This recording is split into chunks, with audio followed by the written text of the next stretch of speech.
Once we moved to Frith Street, Ronnie shared with me that when he was coming home on the boat from America and had been to all of the clubs on 52nd Street, and he knew that this was something he wanted to do. He wanted to have a club in London. He wanted to have a place where musicians could play. It was always for the musician. He wasn't thinking about making money. He was thinking of everybody having a great place to play.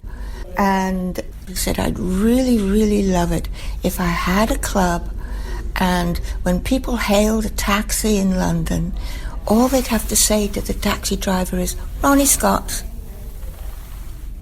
And he did it.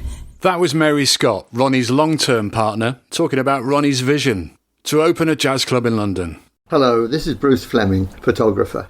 I didn't know Ronnie before the club, but I got a job at the Melody Maker. I sat on the doorstep for a week until they gave me a job. They said, look, go down to Ronnie Scott's. It's a new club. They had some chairs, I think, they probably got from a vicarage on each side, and an aisle down the middle, and a little bandstand at the end, and a bar. You came in the door and the bar was on the left. It was an amazing place. It was really kind of rough. At first, we only had English musicians because there was an embargo on musicians coming from outside. Musicians' Union stuck an embargo on it. But then they did a deal, I think, if I remember rightly, where we swapped. Our musicians would go to America and theirs would come here. That's when we started to get the really good musicians. They said Zoot Sims is coming in, so I went down during the day. By the way, the old club, there were two coal holes painted white. One was the office and the other was the band room. I went into the band room and Ronnie and Pete were in there. Zoot was there in a raincoat and he had a bottle, and I got a photograph. The first picture I ever took in Ronnie's of Zoot sitting in the chair with his bottle in a brown paper bag. And I said, why have you got it in a brown paper? It says, keeps the label clean. And here's Louise Sims, Zoot Sims' wife. 1961,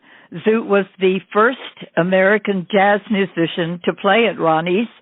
It was arranged between the British Union and the New York Union, and it was the first American jazz musician allowed in Britain since World War II.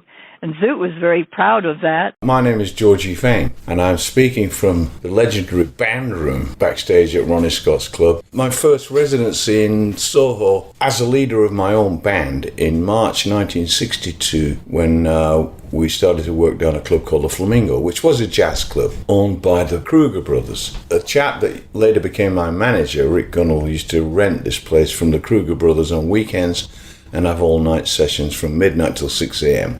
The only reason I mention that is because Ronnie opened the original Ronnie Scott's Club in Gerrard Street, which was just 100 yards up the road. And at least once, in our breaks at the Flamingo, as I said, we went from midnight till 6 a.m, maybe at 1:30 something. The drummer, Red Reese, and myself decided, I think Dexter Gordon might have been playing, so the suggestion, let's see if we can get into Ronnie's and have a quick listen, because we were just keen. And we walk over, and we walk down the wrought iron staircase, and there used to be a little old wooden sliding window it was, and you tap on the wooden thing and then somebody would slide it open. It would either be Ronnie Scott himself or Pete King, his partner, or Jeff Ellefson, a couple of guys off the old crew. And we would say, look, we're working in the Flamingo. Is there any chance of popping in for 15 minutes to have a quick listen to Dexter? And invariably the answer was, nah, fuck off.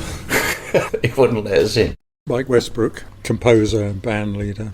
There were wonderful experiences in the Gerrard Street premises and seeing Sonny Rollins for the first time. There was a trio sitting nervously on the stage, wondering what on earth he was going to do. And suddenly appeared this tall figure in a big Wild West Stetson, came in out of the dressing room playing the tenor, came on stage and played Three Little Words for about an hour, and then went off again, back into the dressing room. Amazing, mind-blowing, really.